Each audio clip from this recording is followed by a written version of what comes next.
Hello friends, ನಮಸ್ಕಾರ. ಎಲ್ಲರೂ ಹೇಗಿದ್ದೀರಿ? ಮಂಗಳ ಕಿಚನ್ಗೆ ಸ್ವಾಗತ. ಈ ದಿನ ನಾನು ಕೊರ್ಮಾ ಫಿಶ್ ಬಳಸಿ ಸಾಂಬಾರು ಮಾಡೋದು ಯಾವ ಥರ ಅಂತ ತೋರಿಸ್ಕೊಡ್ತಾ ಇದ್ದೀನಿ ಫ್ರೆಂಡ್ಸ್. ನೋಡಿ ಕೊರ್ಮಾ ಫಿಶ್ ತೊಗೊಂಡಿದ್ದೀನಿ.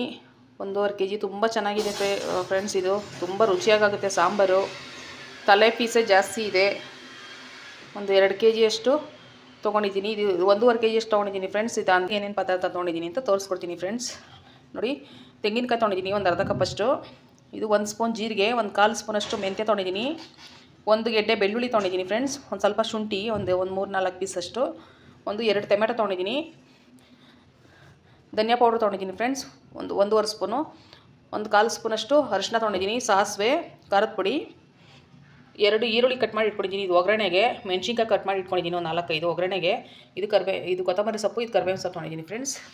ನಾನು ಇದು 2 ನಿಂಬೆಹಣ್ಣು ಗಾತ್ರದಷ್ಟು ಹುಣಸೆಹಣ್ಣು ತೊಗೊಂಡು ನೆನೆಸಿಟ್ಕೊಂಡಿದ್ದೀನಿ.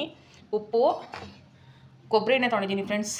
ಅಡುಗೆ ಮಾಡೋದು ಇದು ಕುಕ್ಕಿಂಗ್ ಆಯಿಲ್ ತೊಗೊಂಡಿದ್ದೀನಿ, ಕೊಬ್ಬರಿ ಎಣ್ಣೆ.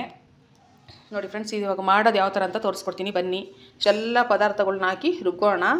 ನೋಡಿ ಫ್ರೆಂಡ್ಸ್, ಎಲ್ಲ ಪದಾರ್ಥ ಹಾಕ್ಕೊಂಡಿದ್ದೀನಿ. ಇದು ರುಬ್ಬೋಣ. ನೋಡಿ ಫ್ರೆಂಡ್ಸ್, ಇದಾಗಿದೆ. ಈ ಥರ ಪೇಸ್ಟ್ ಮಾಡಿ ಇಟ್ಕೊಂಡಿದ್ದೀನಿ. ನೋಡಿ ಫ್ರೆಂಡ್ಸ್, 2 ಸ್ಪೂನಷ್ಟು ಧನಿಯಾ ಪೌಡ್ರ್ ಹಾಕ್ಕೊತಾ ಇದ್ದೀನಿ. 2 ಸ್ಪೂನಷ್ಟು ಖಾರದ ಪುಡಿ ಹಾಕ್ಕೊತಾ ಇದ್ದೀನಿ ಫ್ರೆಂಡ್ಸ್. ನಮಗೆ ಖಾರಕ್ಕೆ ಎಷ್ಟು ಬೇಕೋ ಅಷ್ಟು ನೋಡ್ಕೊಂಡು ಹಾಕೊಳ್ಳಿ. ಮೆಣಸಿನ್ಕಾಯಿ ಹಾಕ್ಕೊತೀವಿ, 2.5 ಸ್ಪೂನ್ ಹಾಕ್ಕೊತಾ ಇದ್ದೀನಿ ನಾನು. ಸ್ವಲ್ಪ ಅರಿಶಿನ ಹಾಕ್ಕೊಳ್ಳೋಣ ಫ್ರೆಂಡ್ಸ್. ಇವಾಗ 1/4 ಸ್ಪೂನಷ್ಟು ಹಾಕ್ಕೊಂಡು ಇದನ್ನು ಚೆನ್ನಾಗಿ ರುಬ್ಕೊಳ್ಳೋಣ. ನೋಡಿ ಫ್ರೆಂಡ್ಸ್, ಇದಾಯಿತು. ಎಲ್ಲ ಮಸಾಲೆ ರುಬ್ಬಿಟ್ಕೊಂಡಿದ್ದೀನಿ. ನೋಡಿ, ಈ ಥರ ಬಂದಿದೆ ಪೇಸ್ಟು. ಎಣ್ಣೆ ಹಾಕ್ಕೊತಾ ಇದ್ದೀನಿ ಫ್ರೆಂಡ್ಸ್, ಸ್ಟವ್ ಹಚ್ಕೊಂಡು. ಇದು ಆಯಿಲ್ಲು ನಾವೇ ಕೊಬ್ಬರಿ ತಂದು ಮಾಡಿರೋಂಥದ್ದು ಮಿಲ್ಗೆ ಹಾಕ್ಸಿ. ತುಂಬ ಚೆನ್ನಾಗಿರುತ್ತೆ ಫ್ರೆಂಡ್ಸ್. ಆರೋಗ್ಯಕ್ಕೂ ತುಂಬ ಒಳ್ಳೆಯದು ಕೊಬ್ಬರಿ ಎಣ್ಣೆ.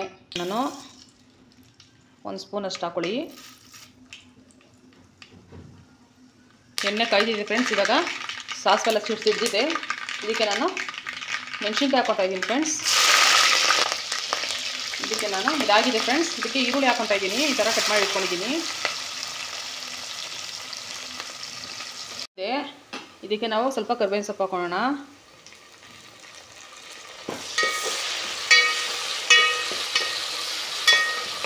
ಇದಕ್ಕೆ ನಾನು ಹುಣಸೆಹಣ್ಣು ರಸ ಹಾಕ್ಕೊತಾ ಇದ್ದೀನಿ. ಇವಾಗ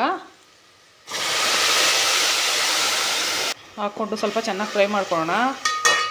1-2 ಚಿಟಿಕೆ ಅಷ್ಟು ಅಷ್ಟನ್ನ ಹಾಕ್ಕೊತಾ ಇದ್ದೀನಿ ಫ್ರೆಂಡ್ಸ್.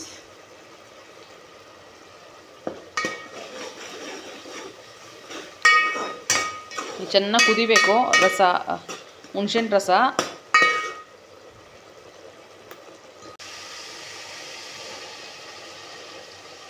ನೋಡಿ, ಸ್ವಲ್ಪ ಬೇಯಲಿ 1-2 ನಿಮಿಷ. ಆಮೇಲೆ ನೀರು ಹಾಕೋಣ. ಸ್ವಲ್ಪ 2 ನಿಮಿಷ ಆಯಿತು. ನೀರು ಹಾಕ್ಕೊತಾ ಇದ್ದೀನಿ. ಜಾರ್ ತೊಳೆದಿದ್ದು. ಇನ್ನೊಂದು ಗ್ಲಾಸ್ ಹಾಕ್ಕೊತಾ ಇದ್ದೀನಿ. ಗಟ್ಟಿ ಇದೆ. ಸ್ವಲ್ಪ ತೆಳು ಮಾಡ್ಕೊತಾ ಇದ್ದೀನಿ ನಾನು. ಜಾಸ್ತಿ ಗಟ್ಟಿ ಆದರೆ ಚೆನ್ನಾಗಿರಲ್ಲ ಫ್ರೆಂಡ್ಸ್. 1/2 ಸ್ಪೂನಷ್ಟು ಹಾಕ್ಕೊತಾ ಇದ್ದೀನಿ. ಕೈಲೇ ಹಾಕ್ಕೊತಾ ಇದ್ದೀನಿ ನಾನು. ಚೆನ್ನಾಗಿ ಬೇಯಲಿ. ಆಗಿದೆ. ಹೇಗೆ ಬಂದಿದೆ ನೋಡೋಣ. ಮಸಾಲೆ ಬೇಯ್ತಾ ಇದೆ. ಈ ರೀತಿ ಮಾಡ್ಕೊಂಡಿದ್ದೀನಿ ನಾನು. ಅದಕ್ಕೆ ಸಾಂಬಾರು ಫ್ರೆಂಡ್ಸ್. ಮೀನು ಹಾಕ್ಕೊತಾ ಇದ್ದೀನಿ. ಇವಾಗ ಸ್ವಲ್ಪ ಸ್ಟವ್ನ ಸಣ್ಣ ಮಾಡ್ಕೋಬೇಕು.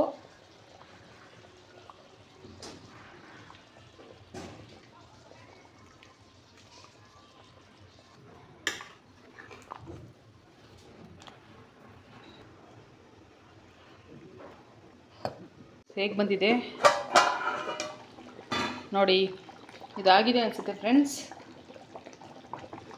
ಏನು ತಿರ್ಸ್ಕೊಳ್ಳೋದು ಬೇಡ. ನೋಡಿ, ಚೆನ್ನಾಗಿ ಇದು ಎಣ್ಣೆ ಬಿಟ್ಟಿದೆ ಫ್ರೆಂಡ್ಸ್ ಸಾಂಬಾರು. ಊಟ ಮಾಡಬೇಕು ಫ್ರೆಂಡ್ಸ್. ಇದೊಂದು ದಿನ ಮಾಡಿ ಇಟ್ಬಿಟ್ಟು ಬೆಳಗ್ಗೆಗೆ ಊಟ ಮಾಡಿದ್ರು ತುಂಬ ಚೆನ್ನಾಗಿರುತ್ತೆ. ಅದು ಚೆನ್ನಾಗಿ ಮೀನಿಗೆಲ್ಲ ಉಪ್ಪು ಖಾರ ಮಸಾಲೆ ಎಲ್ಲ ಹಿಡಿಯುತ್ತೆ. ರುಚಿ ಚೆನ್ನಾಗಿರುತ್ತೆ. ಹಾಗಾಗಿ ಇದನ್ನು ಆರ್ಲಿಕ್ಕೆ ಇಡ್ತೀನಿ ನಾನು. ಮಿನಿಮಮ್ ಒಂದು 2-3 ಅವರ್ ಆದ್ರೂ ಆಗಬೇಕು ಆರ್ಲಿಕ್ಕೆ. ಸುಲಕ್ಕಿ ರೈಸ್ ಮಾಡ್ಕೊಂಡಿದ್ದೀನಿ ನಾನು. ಸಾಂಬಾರು ಹಾಕ್ಕೊತಾ ಇದ್ದೀನಿ. ನೀವು ಒಮ್ಮೆ ಮಾಡ್ಕೊಂಡು ಹೇಗೆ ಬಂತು ಅಂತ ನನಗೆ ಕಮೆಂಟ್ ಬಾಕ್ಸಲ್ಲಿ ಮೆಸೇಜ್ ಮಾಡಿ. ಓಕೆ, ನೆಕ್ಸ್ಟ್ ವೀಡಿಯೋದಲ್ಲಿ ಸಿಗ್ತೀನಿ ಫ್ರೆಂಡ್ಸ್. ಬಾಯ್.